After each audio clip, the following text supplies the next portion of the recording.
The Iranians have said they will counter-retaliate. The Iranians are playing hardball here. So what's happening is that the Israelis and the Iranians are going up the escalation ladder. And there's no evidence that Israel has escalation dominance. And when you look at what the ultimate outcome of this may be, which is a nuclear Iran, the story does not look like a happy one for the Israelis. They do not have escalation dominance. They're not going to beat Iran in any meaningful way. And as I said, they're not going to beat Hezbollah in any meaningful way. And as I said, they're not going to beat Hamas in any meaningful way. And if you look at what's going on inside Israeli society, there are wicked centrifugal forces. It's clear their military is tired, worn out. Morale problems are extensive, and they're having problems getting all soldiers to come on duty when they're called up. So this is a country that is in real trouble moving forward, even though you don't see much evidence of that in the Western media. And the Israelis have no interest in political solutions to any of these problems. They think that the big stick will solve all their difficulties.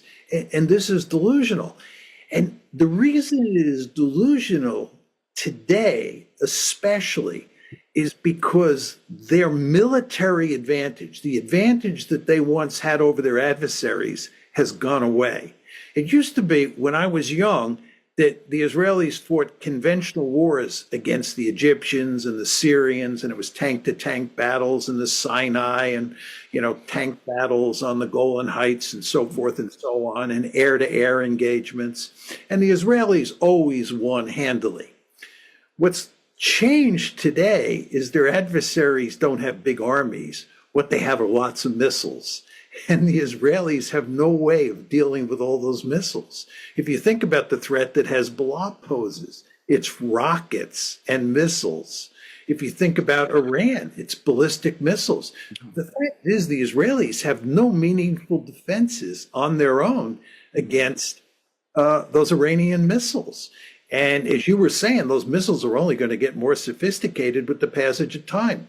Think about the Houthis. The Houthis now occasionally launch a missile at Israel, or a cruise or a drone at Israel. With the passage of time, the Houthis are going to get more and more ballistic missiles, and they're going to be another adversary. So you're going to have Hamas, you're going to have Hezbollah, you're going to have the Iranians, and you're going to have the Houthis. And they're all going to have lots of rockets, lots of missiles, lots of drones. And with the sophisticated technologies that are now proliferating, they can figure out what the target set looks like and how to hit the target quite easily.